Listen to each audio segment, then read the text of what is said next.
விவசாயிகளுடைய கோரிக்கைகளை அரசு நிறைவேற்றுமா இல்லையா என்பதை குறித்து நாம் விவாதித்து கொண்டிருக்கின்றோம். அரசுக்கு இது மூலமா நம்ம இந்த கரும்பு விவசாயிகள் நசுக்கப்படாமல் கரும்பு விவசாயிகளுடைய வாழ்க்கையை இனிப்பாக மாறுவதற்கு என்ன பண்ணணும்னு நீங்கள் எதிர்பார்க்குறீங்க? லாரி வாடகை ஏற்றுனாமல் வெட்டுக்கூலி எடுத்துக்கணும். வெட்டுக்கூலி ஏற்றுனதுக்கப்புறம் டன்னுக்கு 3500 ரூபா கொடுத்தா விவசாயிகளுக்கு கட்டுப்படியான ஒரு விலையாக இருக்கும், விவசாயிகளை காப்பாற்றலாம்.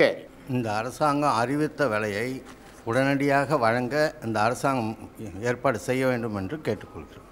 சர்க்கரை சார்ந்த எந்த பொருளையும் உடனடியாக தடை செய்யணும். மத்திய அரசாங்கம் தடை செய்து கரும்புக்கு கட்டுப்படியான இன்றைக்கி உற்பத்தி செலவுக்கு ஏற்ப ஒரு டன்னுக்கு 4000 ரூபாய் விலை நிர்ணயம் செய்தால் பாதுகாக்க முடியும். தனியார் சர்க்கரை ஆலைகள் உயர்நீதிமன்றத்தில் தொடுத்திருக்கிற வழக்கை சந்திக்க போவது யார்? அரசாங்கமாக நாங்கள் விவசாயிகள் தெரியாமல் நிலையில் இருக்கின்றோம்.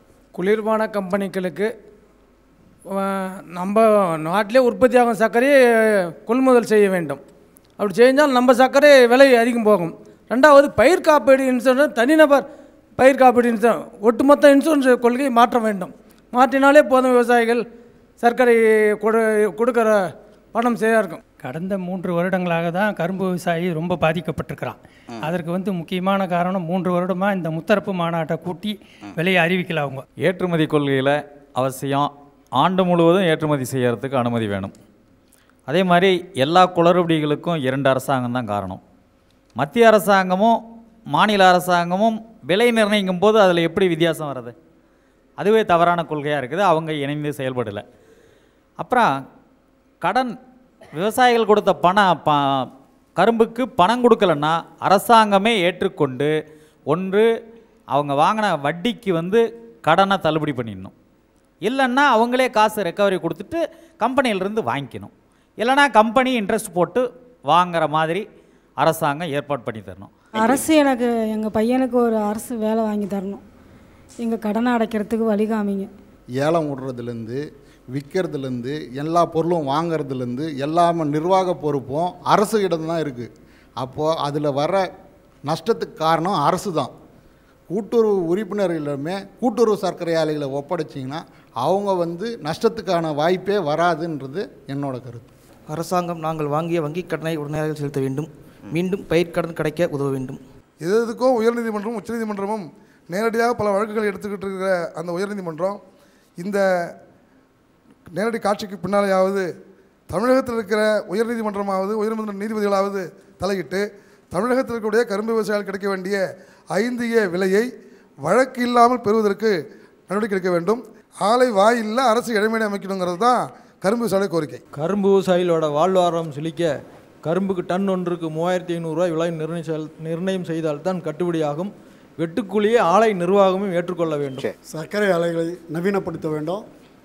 அதற்குரிய நிதி ஆதாரங்களை மத்திய மாநில அரசுகள் வழங்கி உரிய காலத்தில் விவசாயிகளுக்கு பணம் வழங்க ஏற்பாடு செய்ய வேண்டும்.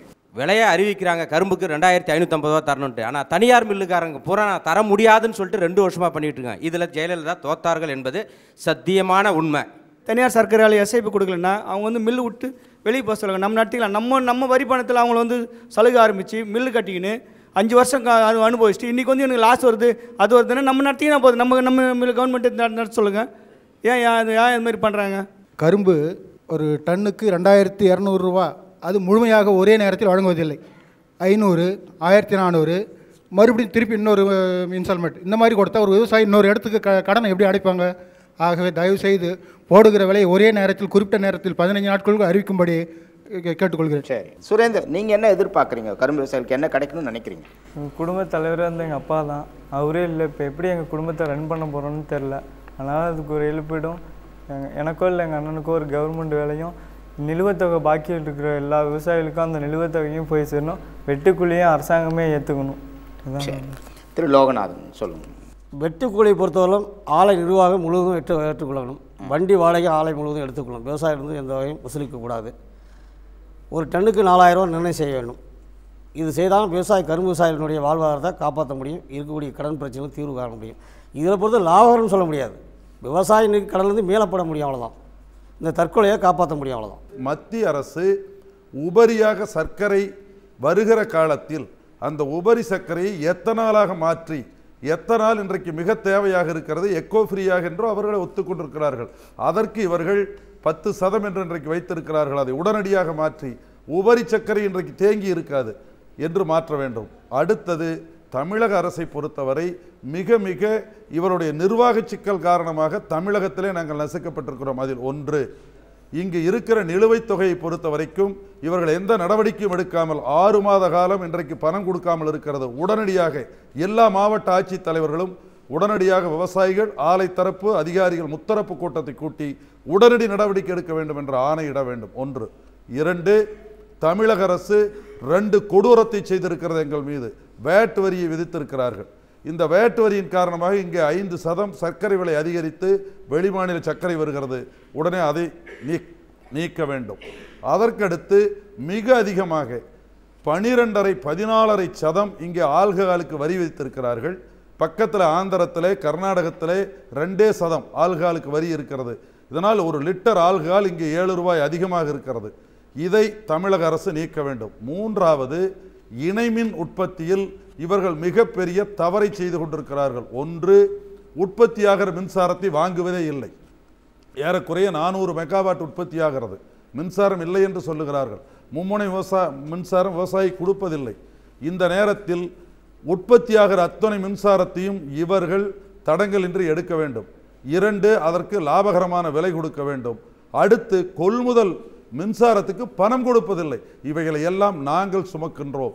எல்லாவற்றையும் கடந்து இந்த வங்கியில் கட்டாத அந்த பணத்திற்கு விவசாயிகள் இன்றைக்கு வட்டியை சுமந்து கொண்டிருக்கிறார்கள். அரசு வங்கியானாலும் அரசு கூட்டுறவு வங்கியிலானாலும் உடனடியாக இதை கவனத்தில் எடுத்துக்கொண்டு அந்த காலம் கடந்த தொகைக்கும் மில் இதுவரைக்கும் பணம் கொடுக்கலன்னு சொன்னால் 15% வட்டி ஏற்றுக்கொண்டிருந்தார்கள். இன்றைக்கு அதையும் கொடுக்க முடியாது என்று அறிவித்து விட்டார்கள். இது அத்துணைக்கும் காரணம் தமிழக அரசு, தமிழக முதல்வர் அவர்கள் இந்த 4.5 ஆண்டு காலம் எங்களுடைய கதறலை, குமுறலை ஏற்கவில்லை.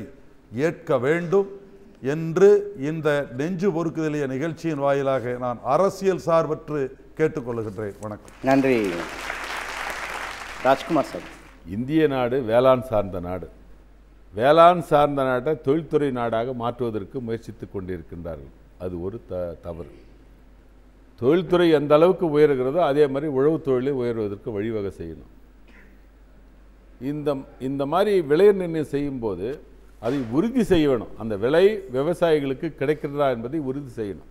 அப்படி உறுதி செய்யலைன்னா ஏன்னு கேட்டால், இந்த அரசாங்கம் ஆளுகின்ற தமிழ்நாடு அரசு இந்நாளைக்குத்தான் கரும்பை கொடுக்க வேண்டும் என்று ஒரு எல்லையை வகுக்கின்றார்கள்.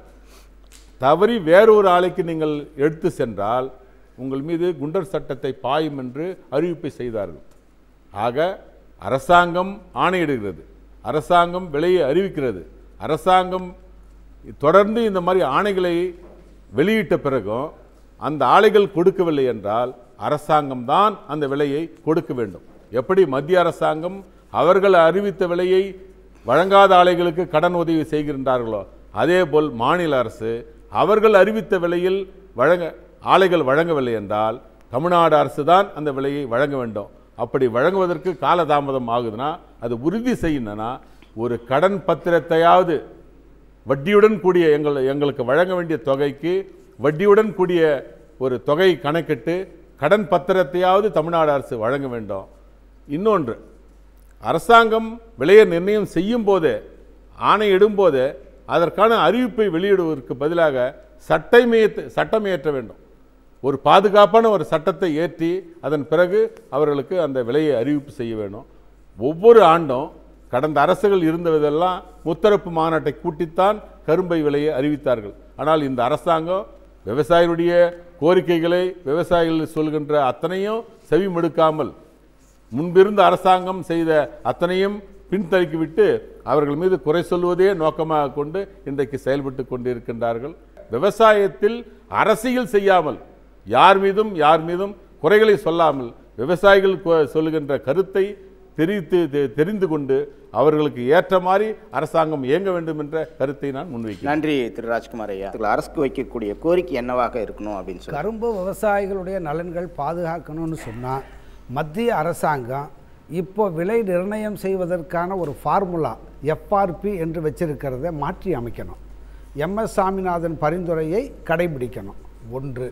2, மாநில அரசுகள் பரிந்துரை விலையை வழங்குவதை உச்சநீதிமன்றம் உறுதிப்படுத்தி இருக்கிறது. அறிவித்ததை மாநில அரசு பெற்றுத்தரணும். அவங்க கோர்ட்டுக்கு போயிருக்கிறதா சொல்லியிருக்காங்க. கோர்ட்டு தடை விதிக்கல. ஆகவே மாநில அரசு ரெவென்யூ ரெக்கவரி ஆக்டை பயன்படுத்தி 600 கோடி ரூபாய் எஸ்ஏபியில் இருக்கிற அரியர்ஸை வாங்கி தரணும். இந்த 15-16க்கு மாநில அரசு எஸ்ஏபி அறிவிக்கணும். ஒரு டன்னுக்கு 4000 என்பது எங்களுடைய கோரிக்கை. அதுக்கு அடுத்தது சர்க்கரை உற்பத்தி அதிகமாகிற போது எங்களுக்கு விற்க முடியலை, பஃபர் ஸ்டாக்கு.